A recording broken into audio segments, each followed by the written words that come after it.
तो hello everyone, welcome to education point coding. तो भाई साहब, आज के इस वीडियो के अंदर हम देखने वाले हैं कि एरेज नाम की बला क्या होती है। अब एरेज आपका बिल्डिंग ब्लॉक होने वाला है पूरे डेटा स्ट्रक्चर्स एंड एल्गोरिथम्स की जर्नी को समझने के लिए। और आज के इस वीडियो के अंदर मैं आपको एरेज उतना ही पढ़ाऊंगा जितना आपको C++ लैंग्वेज समझने के लिए जरूरी है, क्योंकि जब तक आपको एरेज नहीं समझ में आएगा तब तक आपको स्ट्रिंग्स का, कैरेक्टर्स का कॉन्सेप्ट जो है उतना अच्छे से नहीं समझ में आएगा। तो इसलिए मैं पहले आपको एरेज पढ़ा रहा हूं। अब दूसरी बात यह कि array as a data structure हम तब पढ़ेंगे जब हम डेटा स्ट्रक्चर्स पढ़ रहे होंगे। तो अभी मैं आपको C++ पढ़ा रहा हूं। अब C++ के बाद हम DSA का बैच शुरू करेंगे। DSA के बैच में भैया A to Z पूरा DSA कवर करेंगे विथ प्रॉपर प्रैक्टिस, दबा के धुआंधार मचा डालेंगे। और DSA की मैं एक बात आपको बता दूं कि भैया DSA से डायरेक्ट प्लेसमेंट लग रही होती है, ठीक है। अब अगर हम बात करें एरे की, तो एरे की जरूरत क्या पड़ी, पहले हम इसकी बात कर लेते हैं। भैया एरे की जो है जरूरत क्या आन पड़ी, पहले इसकी बात कर लेते हैं। यार मुझे एक चीज बताओ, मुझे आप एक चीज बताओ कि अगर मैं आपको कहूं कि सचिन नाम का लड़का है, सचिन नाम का लड़का है, आपको इसके 12th के मैथ्स के मार्क्स स्टोर करने हैं कंप्यूटर के अंदर, तो आप क्या करोगे? भैया कितने मार्क्स आए थे? अबे 33 नंबर आए थे। 33 नहीं, रुको 35 नंबर आए थे। 2 नंबर से जो है हम आगे थे, ठीक है, आगे थे। कॉन्फिडेंस देख रहे हो चैतन भाई, कॉन्फिडेंस देख रहे हो? 2 नंबर से आगे थे, ये नहीं कि साला 100 में इतने पीछे थे। हाँ 2 से आगे थे। ठीक है साले तेरी तो, ठीक है भैया। तो अगर सचिन भैया के जो मैथ्स के मार्क्स हैं वो आपको कंप्यूटर के अंदर स्टोर करने, तो हम क्या करेंगे, एक वेरिएबल बनाएंगे, इंट सचिन नाम का वेरिएबल बनाएंगे और उसके अंदर भैया हम 35 स्टोर कर देंगे। बिल्कुल यही करने वाले हैं, बिल्कुल भैया। तो मेमोरी में कहीं पे एक सचिन नाम का डब्बा बनेगा, उसके अंदर जाके 35 स्टोर हो जाएगा। कोई बात नहीं, हाँ जी भैया। अब सचिन जैसे क्लास के अंदर 10 बच्चे हैं, सचिन जैसे क्लास के अंदर 10 बच्चे हैं। अगर मैं कहता हूं कि उन 10 बच्चों के मार्क्स जो है वो 30, 31, 32 ऐसे ऐसे करते करते 90 तक हैं। 10 बच्चों के मार्क्स कुछ ऐसे हैं। अब अगर मैं कहता हूं कि इन 10 बच्चों के मार्क्स जो है आप कंप्यूटर में स्टोर करो, तो क्या आप हर बच्चे के लिए एक वेरिएबल बनाओगे और उसके अंदर उसके मार्क्स स्टोर करोगे? हर बच्चे के लिए एक वेरिएबल बनाएंगे, उसके मार्क्स उसके अंदर स्टोर करेंगे। ऐसा करेंगे तो आप 10 बच्चों के लिए तो बना लोगे। मान लो लास्ट 10वां बच्चा है आपका अमन, तो आप 10 बच्चों के लिए जो है वेरिएबल्स बना लेंगे। लेकिन अगर मैं कहता हूं क्लास में भैया 60 बच्चे हैं, तो क्या 60 बच्चों के लिए आप बैठ के कोड करके और वेरिएबल्स बनाएंगे? नहीं, दिस इज नॉट पॉसिबल। तो हम क्या करेंगे, अटक गया यार। तो हम क्या करेंगे, हमें एक ऐसा डेटा स्ट्रक्चर चाहिए जिसको हम एक बार डिक्लेयर करें और उसके अंदर हम सभी मार्क्स को स्टोर कर पाए। उसके अंदर भैया आप सभी मार्क्स को स्टोर कर पाए। फिर से समझो। तो अगर मैंने कहा कि भैया क्लास में 60 बच्चे हैं और उनके मार्क्स कुछ ऐसे हैं, 31, 32, 33, 34, 36, 90, 91, कुछ ऐसे मार्क्स हैं बहुत सारे, तो क्या सबके लिए एक वेरिएबल बनाओगे? क्या जैसे सचिन के लिए, सचिन तो राजा आदमी है, इसके लिए वेरिएबल बना दिया, ठीक है कोई बात नहीं, सबके लिए थोड़ी बनाएंगे। तो अगर भैया हम ऐसा कह सकते कि भैया क्लास नाइन्थ के लिए मैंने क्या किया, एक 10 डब्बों का सेक्शन बनाया, जिसको मैंने 10 पार्ट्स में डिवाइड किया। और मैंने कहा कि पहले बच्चे का नंबर है 31, दूसरे बच्चे का नंबर है 32, तीसरे बच्चे का नंबर है 33, सो ऑन, और लास्ट वाले बच्चे का नंबर है 90। लास्ट वाले 10वें बच्चे का नंबर है 90। क्या ये चीज आसान पड़ी? भैया अब हमें हर बच्चे का अलग वेरिएबल बनाने की जरूरत नहीं है। हमने क्या किया, एक क्लास 9th नाम का डब्बा बनाया, उसको 10 पार्ट्स में डिवाइड किया और सभी बच्चों के मार्क्स एक एक करके इसमें स्टोर कर दिए। ये जिस डब्बे की बात कर रहा हूं मैं, इसी डब्बे को हम एक एरे कहते हैं। क्या कहते हैं? एरे कहते हैं। तो अगर आपने ऐसा लिखा int Sachin is equal to 35, तो एक डब्बा बना, उसके अंदर 35 स्टोर हो गया और इस डब्बे का नाम हो गया सचिन। यहां पर हमने क्या किया, एक वेरिएबल बनाया है जिसका नाम है सचिन, उसके अंदर वैल्यू स्टोर है 35, तो 35 हो गई वैल्यू और सचिन हो गया वेरिएबल का नाम। सचिन हो गया वेरिएबल का नाम।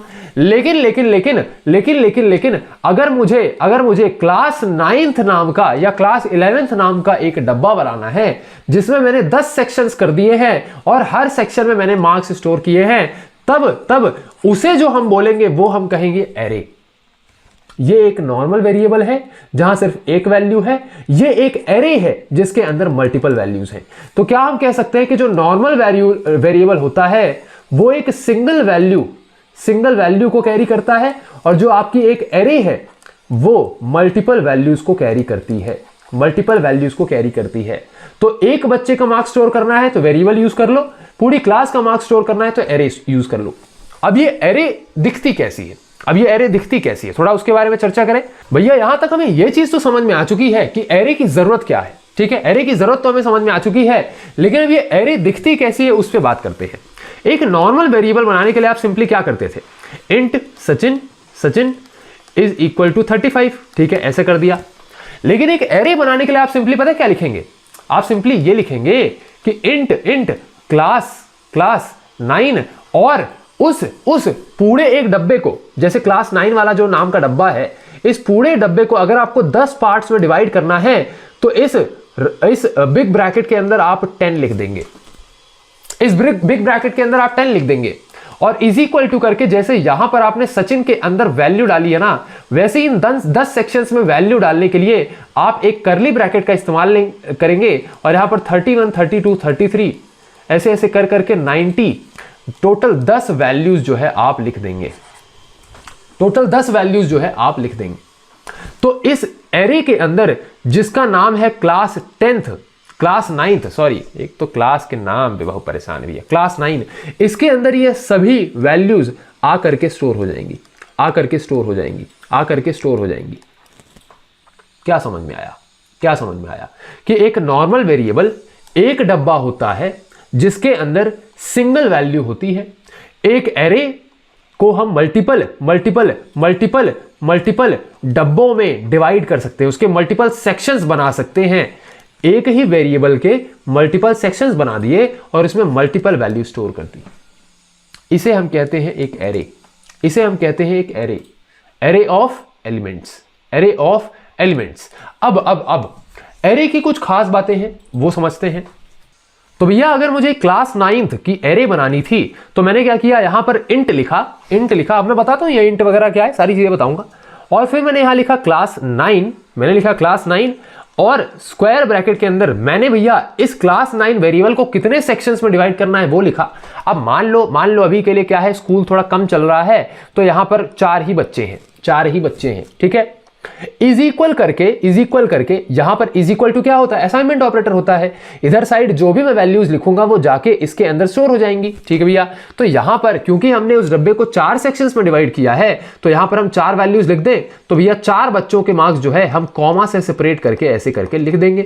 पहले बच्चे के मार्क्स आए 31 नंबर, दूसरे के 32 नंबर, तीसरे के 33 नंबर, चौथे के 34 नंबर, ठीक है। तो हमने ये चीज लिख दी।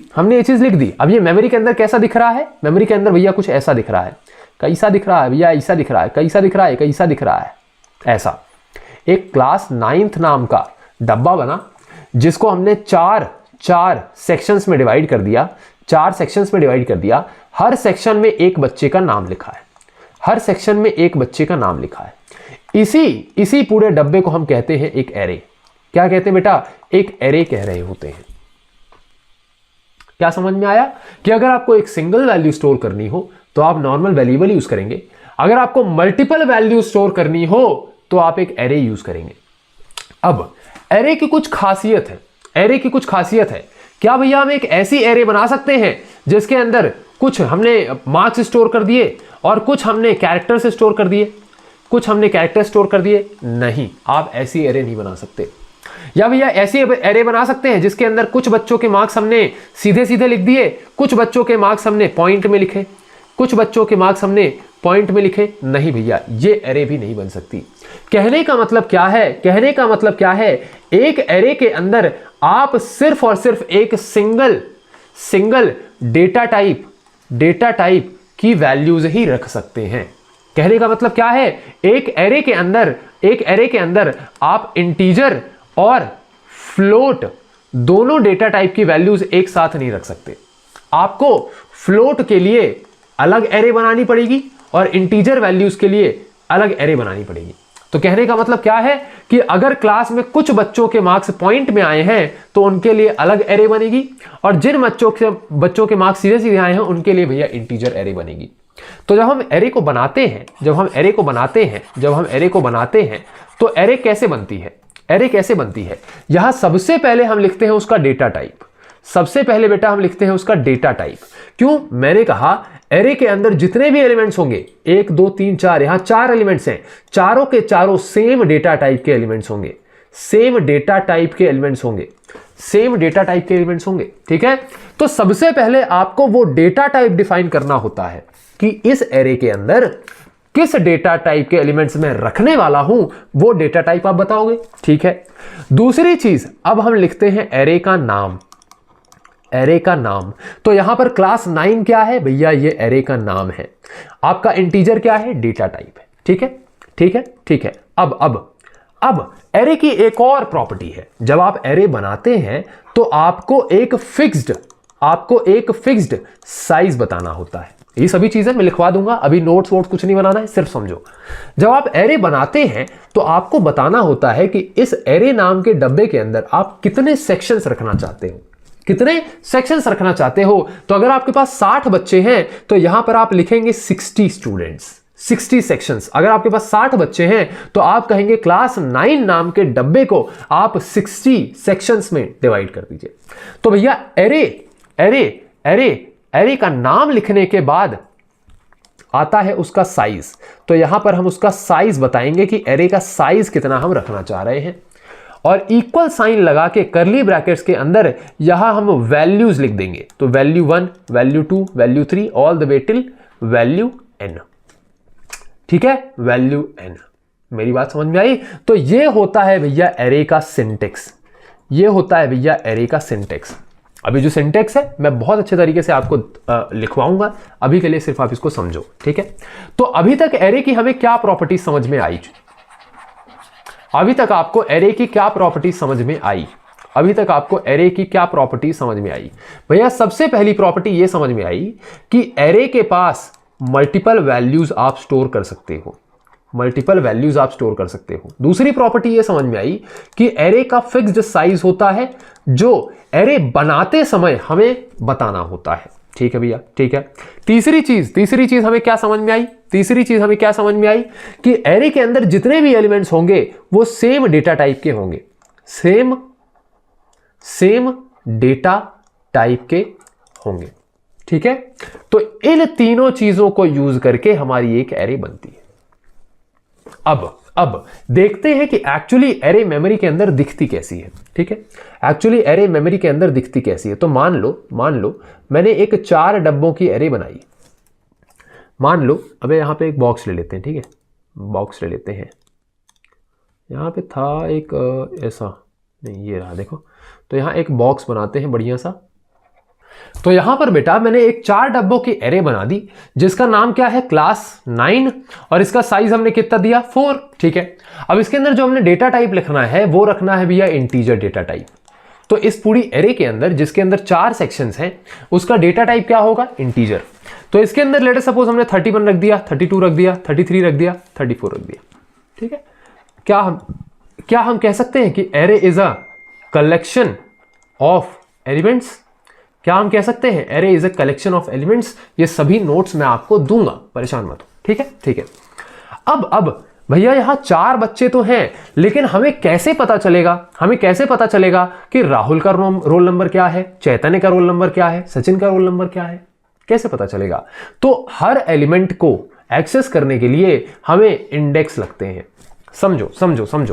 क्लास के अंदर हर बच्चे का नाम थोड़ी याद रखा जाता है। क्लास के अंदर हम सिंपली क्या करते हैं? हर बच्चे को एक रोल नंबर असाइन कर देते हैं। Roll number 1, 2, 3, 4, 5, 6। ठीक है, अब अगर आपने लूप्स अच्छे से पढ़ा है तो आपको पता है कि कोडिंग के अंदर हम काउंटिंग 0 से शुरू करते हैं। तो हम कह देंगे जो पहला बच्चा है उसका नंबर है 0, जो दूसरा बच्चा है उसका नंबर है 1, जो तीसरा बच्चा है उसका नंबर है 3 क्यों 2, जो तीसरा बच्चा है उसका नंबर है 2, जो तीसरा बच्चा है उसका नंबर है 2, जो चौथा बच्चा है उसका नंबर है 3, उसका नंबर है 3। क्या ये भैया लूप्स जैसा कुछ नहीं दिख रहा है? हाँ भैया लूप जैसा ही तो दिख रहा है, इसलिए तो तब तुमको 0 से काउंटिंग सिखाए ताकि यहां तुमको ये चीज समझ में आए। ठीक है, तो भैया यहां पर हमने सिंपली क्या किया, जो पहला बच्चा है उसको हमने एक नंबर असाइन कर दिया 0, दूसरे बच्चे को एक नंबर असाइन कर दिया 1, तीसरे बच्चे को एक नंबर असाइन कर दिया 2, चौथे बच्चे को एक नंबर असाइन कर दिया 3। इन नंबर्स को हम कहते हैं इंडेक्स। क्या कहते हैं? इंडेक्स। जैसे क्लास में हर बच्चे को जो नंबर असाइन किया जाता है उसे रोल नंबर कहते हैं, यहां पर ये जो नंबर असाइन किया गया है इसे हम कहते हैं इंडेक्स। क्या कहते हैं बेटा? इंडेक्स कहते हैं। तो एक एरे के अंदर हम एक वेरिएबल का नाम देते हैं, तो क्या क्या चीजें होती हैं? एरे का नाम, फिक्स्ड साइज हम कह सकते हैं n। ठीक है, अब यहां देखो यार, कभी कभी क्या हुआ कि साइज हो गया 4, कभी हो गया 5, कभी हो गया 10, और जहां पर ये चीजें वेरी करती है ना, जहां ये नंबर वेरी करता है तो उसको हम n मान लेते हैं कि लेट इट बी n। तो हमने एक n वेरिएबल समझा और उसके अंदर हमने साइज डाल दिया, तो हम कह सकते हैं कि इसका साइज जो है वो n के बराबर है और n की वैल्यू अभी 4 है। तो साइज क्या होता है? साइज क्या होता है? साइज होता है भैया, साइज होता है भैया n के बराबर, और यहां इसका साइज है 4। ठीक है, अब कुछ चीजें मैं और बताता हूं। जो फर्स्ट एलिमेंट होगा एरे के अंदर, जो फर्स्ट एलिमेंट होगा उसका इंडेक्स हमेशा 0 होगा, हमेशा 0 होगा। बिल्कुल भैया, क्योंकि काउंटिंग ही 0 से शुरू हो रही है। क्लास का जो सबसे पहला बच्चा होगा उसका रोल नंबर तो 1 ही होगा ना। ठीक है, और जो इंडेक्स लास्ट में होगा, जो एरे के अंदर लास्ट एलिमेंट होगा उसका इंडेक्स पता है क्या होगा? जो एरे के अंदर लास्ट एलिमेंट होगा उसका इंडेक्स होगा n-1। n-1, समझो, जितना साइज हो उसके -1 होगा लास्ट एलिमेंट का इंडेक्स। ठीक है, तो जैसे यहां n की वैल्यू कितनी है 4, लास्ट इंडेक्स कितना है 3, n-1, 4 - 1 3। तो ये हो गई भैया इंडेक्सेस की कहानी। तो आपको समझ में आ गया कि यहां पर इंडेक्स बेस्ड डेटा रखा हुआ होता है। ठीक है, तो आपको क्या समझ में आया कि array is a collection of elements जहां पर हम मल्टीपल वैल्यू स्टोर कर सकते हैं, उसका फिक्स्ड साइज होता है, उसके अंदर सेम डेटा टाइप की वैल्यूज होती है, और यहां इंडेक्स बेस्ड डेटा रिट्रीवल या डेटा स्टोरेज होता है। ठीक है, अब ऐसी एरे दिखती है, इसके अंदर ऐसे एलिमेंट स्टोर होते हैं, इसका ऐसा डेटा टाइप होता है, इसका ऐसा नाम होता है, कलर चेंज करते हैं रुको, और ऐसे इसके इंडेक्सिंग होती है। जो फर्स्ट एलिमेंट है उसका इंडेक्स 0 होता है, जो लास्ट एलिमेंट है उसका इंडेक्स n-1 होता है। ठीक है, अब फ्रेश पेज पे इन सभी चीजों को देखते हैं। तो भैया अभी तक हम ये सारी चीजें समझ चुके हैं कि अगर हमें एक एरे को बनाना है तो हमें सबसे पहले उसका डेटा टाइप बताना पड़ेगा। अब इस बार हम एक काम करते हैं, अभी तक आपने इंटीजर एरे बनाना सीख लिया कि जिसके अंदर हमने इंटीजर वैल्यूज रखी। अब हम एक फ्लोट एरे बना करके देखें। ठीक है, तो भैया लेट अस सपोज क्लास में जिन बच्चों के पॉइंट्स में मार्क्स आए हैं उनके लिए हमने फ्लोट एरे बना दिया, और एरे का नाम इस बार हमने मार्क्स रख दिया। ठीक है, अब मान लो कि इस बार हमारे पास कितने बच्चे हैं? 5 बच्चे हैं, 5 बच्चे हैं। ठीक है, और इक्वल करके हमने यहां करली ब्रैकेट्स के अंदर लिख दिया उनके मार्क्स। तो पहले बच्चे का मार्क्स 31.5, दूसरे बच्चे का नाम 32.5, तीसरे बच्चे का मार्क्स 33.5, ऐसे करते करते मान लो चौथे बच्चे का नाम 34.5, और भैया पांचवें बच्चे का नाम जो है 35.5। ठीक है, तो ये हमने एरे बना लिया। तो एक्चुअल जब आप एरे बनाएंगे ना तो कोड में आप कुछ ऐसा लिख रहे होंगे, मैं आपको करके भी बताऊंगा, अभी परेशान मत हो। ठीक है, परेशान मत हो। अब जैसे ही आपने ऐसा कुछ लिखा तो आपकी एक 5 डब्बों की एरे बन गई, आपकी एक 5 डब्बों की बेटा एरे बन गई, जिसके अंदर 5 एलिमेंट्स हैं। तो इसका साइज कितना हो गया? n की वैल्यू कितनी हो गई? 5 हो गई, है ना। अब n की वैल्यू अगर 5 है भैया, इंडेक्सिंग 0 1 2 3 4 ऐसे इंडेक्सिंग होगी। तो ये हो गए बेटा इंडेक्स। क्या हो गए बेटा? इंडेक्स। ठीक है, अब इसके अंदर वैल्यूज कैसे स्टोर होंगी भैया? फ्लोट वैल्यू स्टोर होंगी। 31.5 यहां पर स्टोर हो गया, 31.5, 32.5, 33.5, 34.5, 35.5।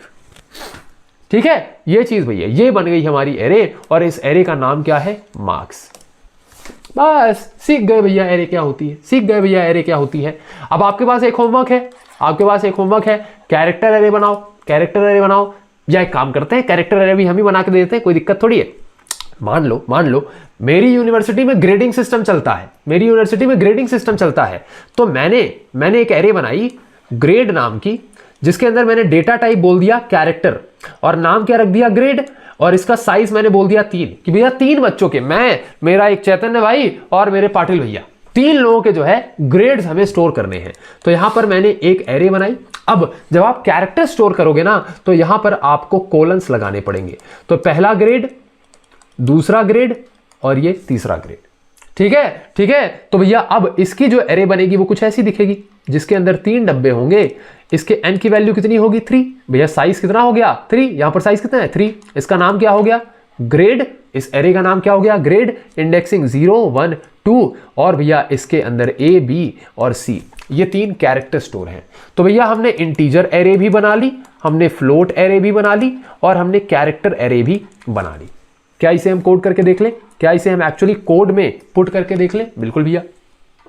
अब चलिए भैया इसे फटाक से हम कोड करके देख लेते हैं। ये देखो अभी पिछली क्लास तुम्हारी पैटर्न्स की चल रही थी, अरे बैक टू बैक क्लास लेते हैं भैया, एक दिन बैठते हैं सब निपटा देते हैं। ठीक है, तो चलिए भैया अगर मुझे एक एरे बनानी होगी तो सबसे पहले मैंने उसका डेटा टाइप बताया, तो यहाँ मैंने सबसे पहले इंटीजर नाम की एरे बनाते हैं। ठीक है, इंटीजर टाइप की एरे बनाते हैं। अब हमने जो एग्जाम्पल लिया था वो क्या था क्लास 9, क्या क्लास 9। ठीक है, तो अब भैया यहाँ क्लास 9 हमने उसे नाम दे दिया। ठीक है, ये नाम आप कुछ ऐसे भी दे सकते हैं। ठीक है, अब भैया स्क्वायर ब्रैकेट्स के अंदर हमें साइज बताना होता है। तो लेट अस सपोज मुझे 5 बच्चों के मार्क्स जो है स्टोर करने हैं। ठीक है, अब इक्वल करके करली ब्रेसेस के अंदर, करली ब्रेसेस के अंदर आप 5 बच्चों के मार्क्स बता देंगे। तो सपोज पहले बच्चे क्या है 31 मार्क्स, दूसरे बच्चे क्या है 32 मार्क्स, तीसरे के 33, चौथे के 34, पांचवे के 35। ठीक है, तो ये बन गई बेटा आपकी एरे। अब अगर एक सिंगल वेरिएबल बनाना होता तो सिंगल वेरिएबल कैसे बनाते, int Sachin is equal to, Sachin की मार्क्स कितने आए थे 35, तो भैया ऐसे बनाए। यहां पर देखो क्या चेंजेस क्या समझ में आ रहे हैं भैया, जैसे वेरिएबल का नाम लिखते थे वैसे ही एरे का नाम लिखा, जैसे वेरिएबल का डेटा टाइप लिखते थे वैसे ही एरे का डेटा टाइप लिखा। ठीक है, जैसे वेरिएबल में हम डेटा डालते थे, वैल्यू को इनपुट देते थे असाइनमेंट ऑपरेटर की मदद से, ठीक वैसे ही एरे के अंदर भी दे रहे हैं। लेकिन क्योंकि एरे के अंदर हमने स्लॉट्स, सेक्शंस डिवाइड कर दिए हैं, तो यहां पर हमने सेक्शंस कितने डिवाइड किए हैं वो भी तो बताना पड़ेगा ना यार, ये फालतू नहीं लिखा है, जरूरी वाली चीज है, बताना पड़ेगा कितने सेक्शन डिवाइड किए। अब क्योंकि भैया 5 सेक्शंस डिवाइड किए हैं तो एक डेटा थोड़ी दे सकते हैं 5 सेक्शंस में, तो हमने 5 अलग अलग डेटा भी दिया है। अब अगर इसे मैं रन करके देखूं तो अच्छा एक सेकेंड, यहां पे सेमी कॉलन बेटा बहुत जरूरी है, सेमी कॉलन मत भूलना। अब चलो ठीक है, ये एक एरे बन गई। भैया मुझे पता कैसे चलेगा कि इस एरे में कौन सा एलिमेंट कहां है? यहां तो भैया रन करके देखे तो कुछ आया ही नहीं।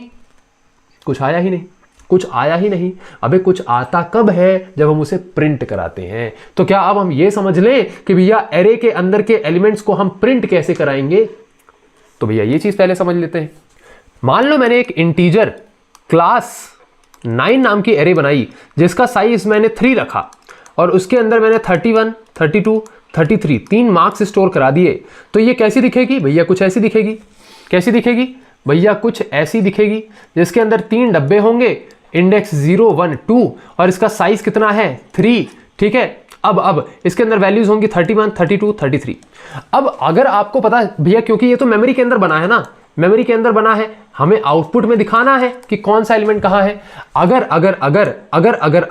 आपको किसी भी एरे के एलिमेंट्स को एक्सेस करना है, किसी भी एरे के एलिमेंट को एक्सेस करना है, तो आप सिंपली लिखेंगे सी आउट एरे का नाम और ब्रैकेट के अंदर कौन से इंडेक्स की वैल्यू को आप एक्सेस करना चाहते हैं। तो लेट अस सपोज अगर मुझे 0 इंडेक्स की वैल्यू को एक्सेस करना है तो मैंने यहां इंडेक्स नंबर डाल दिया। भैया अगर सेकंड मतलब 33 को अगर हमें आउटपुट में दिखाना है तो क्या करेंगे?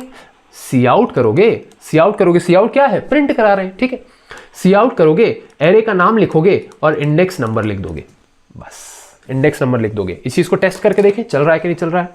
तो यहां हमारी क्लास 9th नाम की एरे के अंदर मैंने लिखा सी आउट क्लास 9 का इंडेक्स नंबर। कौन सा इंडेक्स? यहां पर देखो ये index 0, index 1, index 2, index 3, index 4, ठीक है। तो मैंने कहा इंडेक्स नंबर 3 की जो वैल्यू है उसे आप मुझे आउटपुट में ला करके दो। तो क्या ये मुझे 33 प्रिंट करा के देगा? इंडेक्स नंबर 3 तो 34 हुआ भाई, हाँ चल ठीक है, प्रिंट करा के दे देगा हमें 34।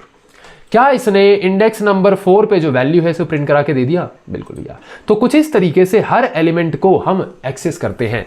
अब एक काम करते हैं, हम सभी एलिमेंट्स को ही प्रिंट करा के देख लेते हैं, ठीक है।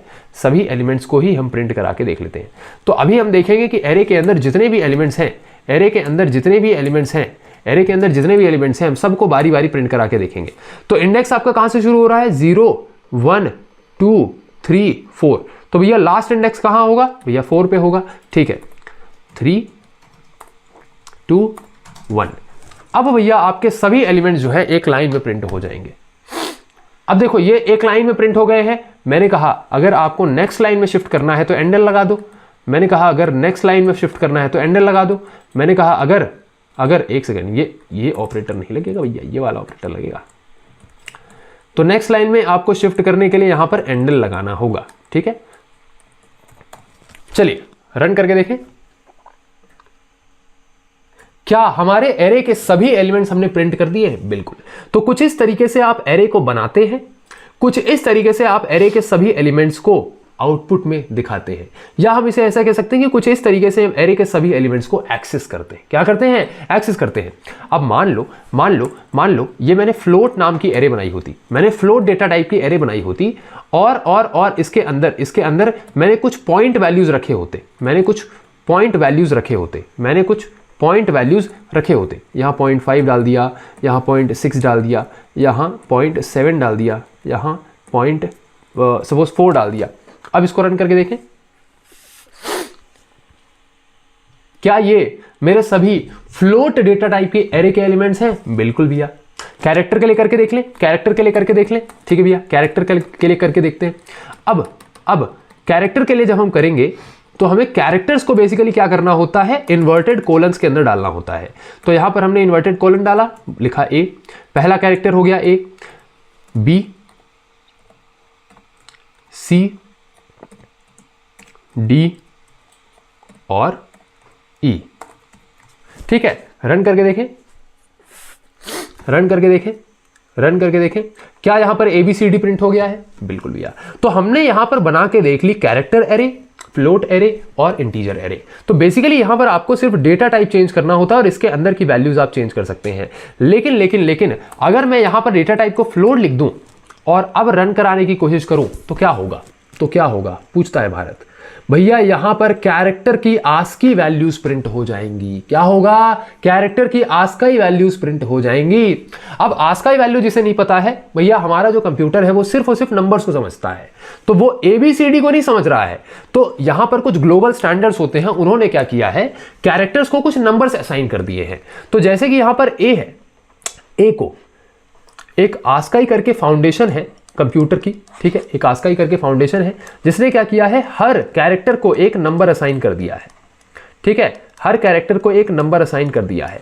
तो ए को उन्होंने 65 असाइन कर दिया, बी को उन्होंने 66 असाइन कर दिया, सी को उन्होंने 67 असाइन कर दिया, डी को उन्होंने 68 असाइन कर दिया और ई को उन्होंने 69 असाइन कर दिया।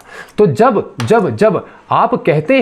जब आप कहते हैं कि भैया ये वैल्यूज आप ले जा करके क्लास 9 नाम की एरे के अंदर स्टोर कर दो जिसका डेटा टाइप फ्लोट है, तो एक्चुअली ये वैल्यूज जा करके भैया फ्लोट डेटा टाइप में स्टोर होंगी। मतलब ये डायरेक्ट कैरेक्टर से स्टोर नहीं होंगे, इनकी न्यूमेरिकल वैल्यू स्टोर होंगी। अगर मैं यहां पर इंटीजर भी लिख देता हूं ना, यहां पर अगर मैं इंटीजर भी लिख देता हूं तो सेम आंसर आएगा। ये देखो, क्योंकि एक्चुअली क्या हुआ? यहां टाइप कन्वर्जन हुआ है। जो ए है वो टाइप कन्वर्ट होके भैया इंटीजर में चला गया। ठीक भैया, हाँ जी। चलिए ये चीज भैया हमें समझ में आ चुकी है। अब क्या भैया एक एरे के अंदर डेटा डालने का सिर्फ यही तरीका होता है? क्या एक एरे के अंदर डेटा डालने का सिर्फ यही तरीका होता है? नहीं, और भी तरीके होते हैं। मान लो मैंने यहां पर सिर्फ इतना लिख के छोड़ दिया, तो अब क्या हुआ? मेमोरी के अंदर किसी कोने में क्या हुआ? क्लास 9 नाम की एक एरे बन गई जिसके अंदर 5 स्पेसेस हैं। अब यहां अगर मैं 0 लिख देता हूं, इक्वल टू 0 लिख देता हूं, तो क्या होगा? अच्छा एक सेकंड रुको, यहां पर इसको इस तरीके से लिख दो, ठीक है।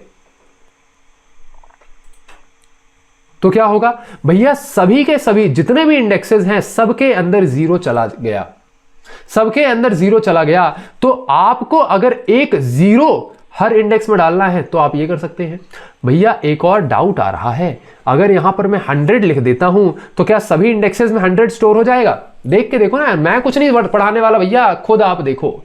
जब आप एक वैल्यू 0 के अलावा रखेंगे तो बाकी सब में 0 ही स्टोर होगा, उसमें बस आपका 100 स्टोर हो जाएगा। मतलब जो आपका फर्स्ट इंडेक्स होगा सिर्फ उसके अंदर आपका 100 स्टोर हो जाएगा।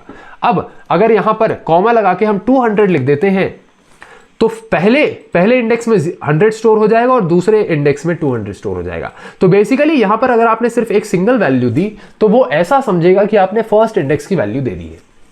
चलिए भैया ये चीज हमें समझ में आई। अगर मान लीजिए अगर आप कोई भी वैल्यू देते ही नहीं है और आप ऐसे ही, अभी हमने सिंपली क्या किया है, एक क्लास 9 नाम की एरे बना दी है, उसका साइज दे दिया है, तो कुल मिला के इतना कोड लिखने से मेमोरी के किसी कोने में क्लास 9 नाम की एरे बन चुकी है। अगर बन चुकी है तो उसके अंदर कुछ वैल्यूज होंगी। यहां पर सी आउट करा के देखें कि हर इंडेक्स में क्या वैल्यू है। भैया हमने तो कोई वैल्यू डाली नहीं, तो उसके अंदर अभी बिना डाले कौन सी वैल्यूज हैं वो चेक करते हैं। भैया यहां पर कुछ रैंडम वैल्यूज आ चुकी हैं। तो यहां पर एक और चीज क्या समझ में आई कि भैया जब आप एरे इनिशियलाइज कर देते हो, यहां पर हमने क्या किया है, यहां पर हमने बेटा क्या किया है, एरे को इनिशियलाइज किया है। जब आप एरे को सिर्फ इनिशियलाइज करके रख देते हो without putting any value into it, तो एरे खुद ही कुछ इधर उधर की रैंडम गार्बेज वैल्यूज अपने अंदर रख लेता है। तो यहां पर ये जो वैल्यूज आपको मिली हैं ये गार्बेज वैल्यूज हैं। क्या है बेटा? गार्बेज वैल्यूज हैं। तो ये कुछ चीजें हैं एरे के बारे में आपको इतना मालूम होना चाहिए। अब अगर हम कहें कि मैं यूजर से पूछना चाहता हूं, मैं यूजर से इनपुट लेना चाहता हूं कि यूजर भाई साहब आप एक काम करो, आप हमें बताओ कि एरे के अंदर क्या एलिमेंट्स होने चाहिए। तो मैंने यूजर से कहा ये जो आपने ये एक्सेसिंग वाला मामला रखा है इसे हम अभी थोड़ी देर के लिए नीचे कर देते हैं, ठीक है। तो यहां पर हम अभी सिंपली यूजर से इनपुट लेके और एरे के अंदर वैल्यूज फिल करेंगे, ठीक है। हमने कहा एंटर द फर्स्ट वैल्यू और हम सी इन कराएंगे। अब ये सी इन करा के क्या लिखेंगे, जिस तरीके से आपको किसी इंडेक्स की वैल्यू को प्रिंट कराने के लिए सी आउट एरे का नाम और इंडेक्स नंबर लिखना था, वैसे ही किसी इंडेक्स में कोई वैल्यू स्टोर कराने के लिए आप लिखेंगे सी इन और क्लास 9 और इंडेक्स का नंबर। बस this is as simple as that. तो मान लो यूजर ने सी इन में ऐसे इनपुट वैल्यू दिया 40, इनपुट वैल्यू दिया 40, तो क्लास 9 नाम की एरे के अंदर 0 इंडेक्स पर 40 जाकर के स्टोर हो जाएगा। लेकिन यहां ये 31 है, बेटा ऐसा करेगा, ये 31 को हटा करके 40 जाके स्टोर हो जाएगा। तो अगर आपको एरे के अंदर किसी भी इंडेक्स पे कोई वैल्यू स्टोर करनी है तो आपको सी इन ऑपरेटर का यूज करना है। तो पहले इसको फटाक से हम कोड करके देख लेते हैं। देखो हमने सी इन कराया यूजर से, हम क्या सी इन कराएंगे, क्लास 9 में हमें 0 नंबर इंडेक्स पे एक वैल्यू चाहिए। तो हमने बोल दिया कि यूजर भाई साहब आप फर्स्ट वैल्यू हमें दो, और फर्स्ट वैल्यू कहां स्टोर होगी, फर्स्ट वैल्यू स्टोर होगी क्लास 9 नाम की एरे में 0 नंबर इंडेक्स पे, ठीक है। तो अभी से रन करके देखते हैं। पूछ रहा है एंटर द फर्स्ट वैल्यू। हमने कहा फर्स्ट वैल्यू आप एक काम करो 44 रख दो, ठीक है। तो फर्स्ट वैल्यू 44 हो चुकी है, बाकी में अभी भी गार्बेज वैल्यू ही है, ठीक है। तो फर्स्ट इंडेक्स पे 44 स्टोर हो चुका है। अब अगर बाकी इंडेक्सेस के लिए भी सेम चीज हम करें तो, अगर हम सेम चीज करें तो यहां हमने लिखा सेकंड वैल्यू, यहां हमने लिखा थर्ड वैल्यू, यहां हमने लिखा फोर्थ वैल्यू, ठीक है। यहां हमने लिखा फिफ्थ वैल्यू, ठीक है। और साथ ही साथ अब फर्स्ट वैल्यू इंडेक्स नंबर 0 पे आएगी, लेकिन जो सेकंड वैल्यू है वो इंडेक्स नंबर 1 पे आएगी, जो थर्ड वैल्यू है इंडेक्स नंबर 2 पे आएगी, जो फोर्थ वैल्यू है इंडेक्स नंबर 3 पे आएगी, जो फिफ्थ वैल्यू है इंडेक्स नंबर 4 पे आएगी, ठीक है। अब रन करके देखें, बोलता है एंटर द फर्स्ट वैल्यू। हमने कहा फर्स्ट में डाल दो 22, बोल रहा है सेकंड में क्या डालूं, मैंने बोला 23 डाल दो, थर्ड में क्या डालूं 24 डाल दो, फोर्थ में क्या डालूं 25 डाल दो, फिफ्थ में क्या डालूं 26 डाल दो। क्या हमारे 22, 23, 24, 25, 26 सभी वैल्यूज एरे के अंदर जा चुके हैं। तो ये हो गया भैया आपका 0 इंडेक्स, ठीक है। ठीक है, ये हो गया आपका फर्स्ट इंडेक्स, ये हो गया आपका सेकेंड इंडेक्स, ये हो गया आपका थर्ड इंडेक्स, और बेटा ये हो गया आपका फोर्थ इंडेक्स। ठीक है, तो कुछ इस तरीके से वैल्यूज जो है हमने यूजर से इनपुट लेके एरे के अंदर डालना सीख लिया। तो यहां से यहां तक आपने क्या किया है, यूजर से इनपुट लेके एरे के अंदर वैल्यूज डालना सीख लिया है, और यहां से यहां तक आपने यूजर से मतलब जो एरे की वैल्यूज है उसको आउटपुट में दिखाना सीख लिया है। अब हमने सीखा था कि कोई भी चीज अगर आपको बार बार करनी पड़े, कोई भी सेम टास्क अगर आपको बार बार करना पड़े, तो आप इसको लूप में बना सकते हैं, आप इसको लूप की तरह यूज कर सकते हैं। हमारा लूप कहां से शुरू हो रहा है, 0 से शुरू होकर 4 तक जा रहा है। तो यहीं पर हम एक लूप लिखेंगे फॉर, लेट सपोज हमने आई नाम का वेरिएबल बना लिया। आई का नाम का वेरिएबल आप कुछ भी लिख सकते हो। आई जनरली हम इसलिए यूज करते हैं क्योंकि आई इंडेक्स, तो इंडेक्स पूरा ना लिखते हम आई यूज कर लेते हैं। ठीक है, तो अब आपको समझ में आया कि भैया ये आई जेके ही बार बार क्यों यूज होता है, इंडेक्स। ठीक है, तो ये वाली चीज है।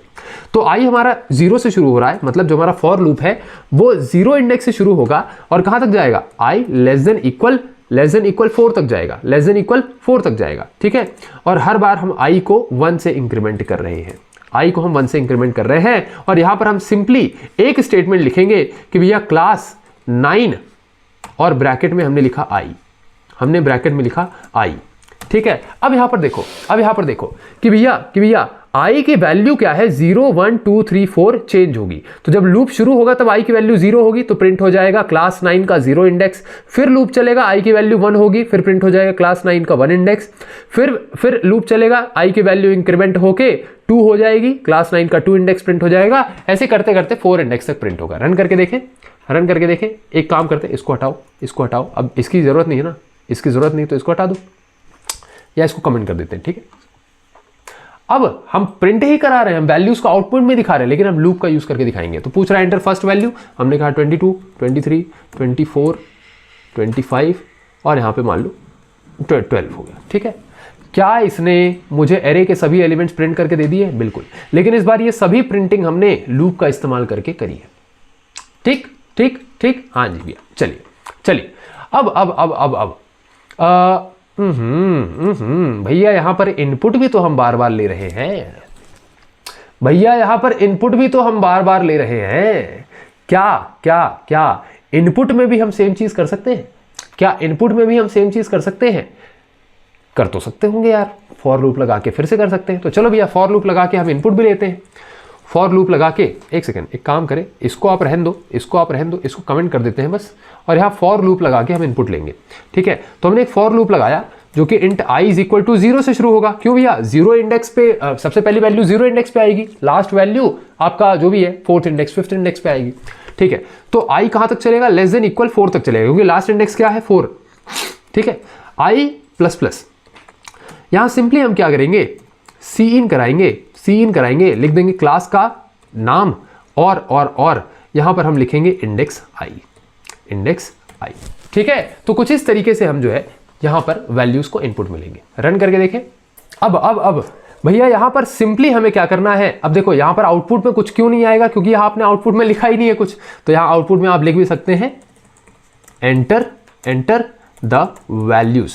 ठीक है, एंटर द वैल्यूज। ठीक है, और यहां पर हमने एक एंडल लगा दिया।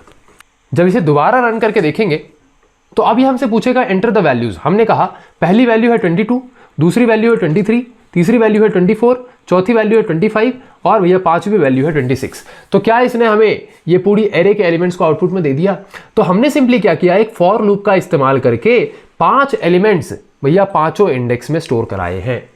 5 एलिमेंट्स पांचों इंडेक्स में स्टोर कराए हैं। तो आशा करता हूं आपको 2 चीजें समझ में आई होगी। पहला, एरे बनाते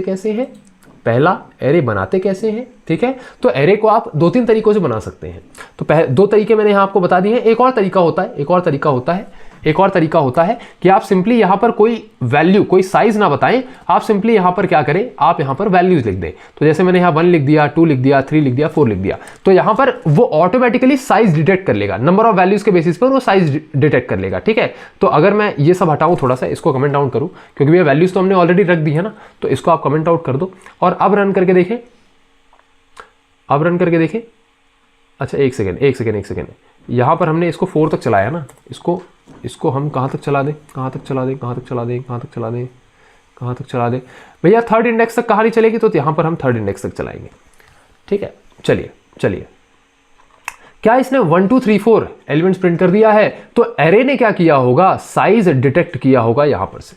तो एक ये भी तरीका है इसको इनिशियलाइज करने का, अब भैया हमने मेजॉरिटी चीजें यहां सीख ली है एरे के बारे में। एरे क्या होता है, एरे की क्या प्रॉपर्टीज होती है, एरे को हम इनिशियलाइज कैसे करते हैं, एरे के अंदर हम वैल्यूज इनपुट कैसे करते हैं, एरे के अंदर से वैल्यूज को एक्सेस कैसे किया जाता है, उसको आउटपुट में कैसे दिखाया जाता है। इतना आपके लिए मोर देन इनफ है। बाकी जो एरे है वो majority primarily data structures and algorithms का पार्ट होता है। तो भैया उसको हम यहाँ मतलब एरे को हम वहाँ पे ज़्यादा डेप्थ में पढ़ रहे होंगे, ज़्यादा अच्छे से पढ़ रहे होंगे। अभी सिर्फ और सिर्फ आपको एक एरे का छोटा सा बेसिक नॉलेज होना बहुत ज़रूरी था, क्योंकि आगे हम जब वेक्टर्स पढ़ रहे होंगे, जब मल्टी डायमेंशनल एरेज पढ़ रहे होंगे, स्ट्रिंग्स पढ़ रहे होंगे, तब आपको एरेज का इस्तेमाल बहुत ज़्यादा आ रहा होगा। तो आशा करता हूँ आज की क्लास के अंदर आपका एरेज कॉन्सेप्ट बहुत अच्छे से चमक चुका होगा। और नेक्स्ट क्लास के अंदर अब क्या बचा हुआ है यार, और कुछ बचा हुआ है क्या? नहीं भैया, अब हम एक काम करते हैं, ये जो जितना भी हमने पढ़ा उसको हम थोड़ा एक अच्छे से बहुत प्यारे से नोट्स के फॉर्मेट में लिख लेते हैं, ताकि सभी चीजें हमें एक जगह पे मिल जाए। ठीक है भैया, तो ये आपको एरे के कुछ नोट्स में दे रहा हूं, इस नोट्स को आप अपनी कॉपी के अंदर लिखेंगे। भैया एरे जो है फिक्स साइज की होती है, कंटिन्यूअस कलेक्शन ऑफ एलिमेंट्स होता है। अब ये कंटिन्यूअस मेमोरी एलोकेशन क्या होती है, मैं बस आपको 2 मिनट में ये नोट्स देने के बाद समझा दूंगा। ठीक है, और सेम डेटा टाइप, यहाँ पर सेम डेटा टाइप की वैल्यू स्टोर होती है, stored at adjacent memory locations. ये एडजेसेंट मेमोरी लोकेशंस और कंटिन्यूअस कलेक्शन ये सेम चीज है, तो ये दोनों चीजें मैं जो है आपको समझाने वाला हूँ। एंड एक्सेस यूजिंग इंडेक्स, यहां पर इंडेक्सिंग का कॉन्सेप्ट होता है। दूसरी बात ये कि कैरेक्टर्स मतलब इसके एरे के कुछ प्रॉपर्टीज हैं, कुछ कैरेक्टरिस्टिक्स हैं भैया। इसका फिक्स साइज होता है, कंटिन्यूअस मेमोरी लोकेशन होती है, ठीक है, सेम डेटा टाइप होता है, इंडेक्स बेस्ड एक्सेस होता है, और ट्रैवर्सल इजी होता है। ट्रैवर्सल का मतलब क्या है, जो हमने फॉर लूप का यूज करके सभी एरे के एलिमेंट्स को प्रिंट किया था, उसी को हम कहते हैं भैया ट्रैवर्सल। तो यहाँ पर ट्रैवर्सल बहुत ईजी होता है, एक सिंपल लूप लगाओ और भैया ट्रैवर्सल हो गया। ठीक है, एरे को इनिशियलाइज करने का ये सिंटेक्स होता है, और इंसर्शन के लिए हम सिंपली सी इन ऑपरेटर यूज करते हैं, और एरे की एलिमेंट्स को एक्सेस करने के लिए हम यह सी आउट ऑपरेटर यूज करते हैं। अब सी इन सी आउट दोनों ही कंडीशन में एरे का नाम लिखेंगे, और जिस इंडेक्स पे, जिस पोजीशन पे आप एक वैल्यू को इंसर्ट कराना चाहते हो, या जिस पोजीशन की वैल्यू को आप आउटपुट में देना चाहते हो, उस इंडेक्स नंबर को आप दे दो। ठीक है, तो ये पूरी एरे की कहानी होती है, इसे आप फटाक से नोट करिए। अब बस 2 मिनट में हम ये चीज समझ लेते हैं कि भैया ये कंटिन्यूअस मेमोरी एलोकेशन का मतलब क्या होता है, फिर इसके बाद आपकी क्लास जो है वो खत्म है। देखो क्या होता है कि हमारी जो मेमोरी है, हमारी जो एक्चुअल मेमोरी है, जो आपकी हार्ड ड्राइव है, वो कुछ स्ट्रेट फॉर्मेट में होती है, सीधी सी होती है, और इसके अंदर स्लॉट्स डिवाइड होते हैं, बहुत सारे स्लॉट्स डिवाइड होते हैं। ठीक है, और हर स्लॉट 1 बाइट का होता है, 1 बाइट का होता है, हर स्लॉट 1 बाइट का होता है। ठीक है, हर स्लॉट 1 बाइट का होता है। अब अगर हम बात करें इंटीजर नंबर्स की, तो एक इंटीजर नंबर, कोई भी एक इंटीजर नंबर 4 बाइट्स की मेमोरी लेता है, 4 बाइट्स की मेमोरी लेता है। मतलब अगर आपको एक नंबर को स्टोर करना होगा, तो आपको इस मेमोरी के अंदर, ये आपकी मेमोरी है बेटा, क्या है ये आपकी भैया मेमोरी है, क्या है मेमोरी है, क्या है मेमोरी है। मेमोरी के अंदर आपको 4 डब्बों की स्टोरेज लेनी पड़ेगी, क्योंकि एक डब्बा 1 बाइट का है, आपको एक नंबर स्टोर करने के लिए 4 बाइट्स चाहिए, मतलब 4 डब्बे चाहिए। ठीक है, तो कहने का मतलब क्या है, अगर आपने एक 3 से ज्यादा हो गया बे, 3 से ज्यादा हो गया, अगर आपको एक 3 सेक्शंस की या 3 इंडेक्सेस की एरे चाहिए, एरे बनानी है, तो आप सिंपली क्या करेंगे भैया, एक्चुअली अगर आपने 3 इंडेक्सेस की एरे बनाई, आपने 3 इंडेक्सेस की एरे बनाई, तो मेमोरी के अंदर ये कितना स्पेस ले रहे होंगे। अगर इसका डेटा टाइप इंटीजर है, तो एक वैल्यू को स्टोर करने के लिए 4 बाइट की स्टोरेज लग रही है, मतलब 3 वैल्यूज को स्टोर करने के लिए 4 + 4 8 + 4 12 बाइट्स की स्टोरेज लग रही होगी, 12 बाइट्स की स्टोरेज लग रही होगी।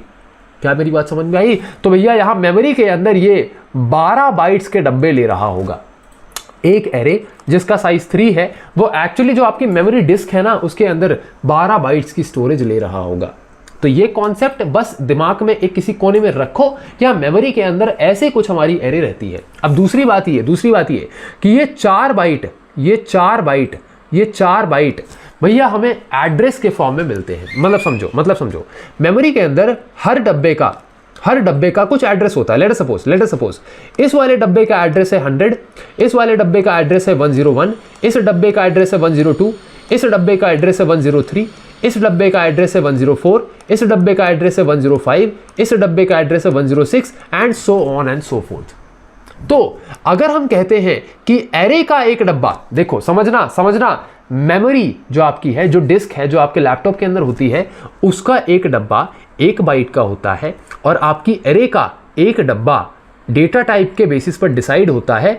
इंटीजर के लिए ये एक डब्बा 4 बाइट का होगा, मतलब कि एरे का एक डब्बा मेमोरी के 4 डब्बों के बराबर है। समझना इस बात को, समझना, एरे का एक डब्बा मेमोरी के 4 डब्बों के बराबर है। तो क्या हम कह सकते हैं कि इस एक डब्बे का जो एड्रेस है वो कहां से कहां तक है, वो भैया इन 4 डब्बों के बराबर है, तो वो 100 से लेकर के 103 पे है।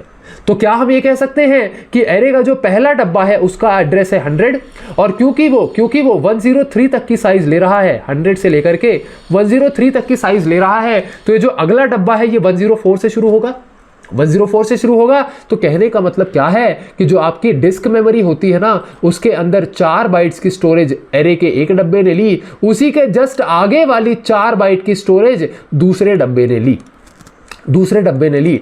इसी चीज को हम कहते हैं कंटिन्यूअस मेमोरी लोकेशन, कि एरे के जितने भी डब्बे हैं वो एक्चुअल मेमोरी के अंदर एक के बाद एक रखे हुए होते हैं, ऐसा नहीं होता है कि पहला डब्बा जो इंडेक्स नंबर 0 है वो 100 लोकेशन पे हो और दूसरा डब्बा जो है, दूसरा इंडेक्स जो है वो कहीं 200 लोकेशन पे हो, ऐसा नहीं होता है। अगर पहला इंडेक्स 100 पे है तो दूसरा इंडेक्स 104 पर ही होगा। 104 क्यों भैया? क्योंकि पहले इंडेक्स ने 4 डब्बों की स्टोरेज ली, 103 तक उसने ले लिया, 104 से दूसरा डब्बा शुरू हो रहा है, दूसरा इंडेक्स शुरू हो रहा है। बस इसी को हम कहते हैं कंटिन्यूअस मेमोरी एलोकेशन। अब ये चीज आपको ज्यादा डेप्थ में पढ़ने की जरूरत नहीं है, बस ये चीज आपको पढ़ाने का मकसद ये था कि एरे एक्चुअली मेमोरी के अंदर कैसी दिख रही है वो आपको समझ में आ जाए।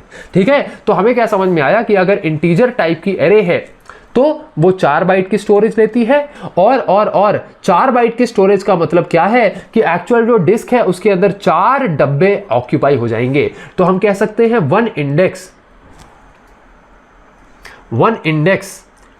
Index is equal to 4 byte. ठीक है, कह सकते हैं ये चीज, लेकिन ये चीज वैलिड किसके लिए है? अगर आपका जो एरे है वो इंटीजर डेटा टाइप का एरे है, इंटीजर डेटा टाइप का एरे है।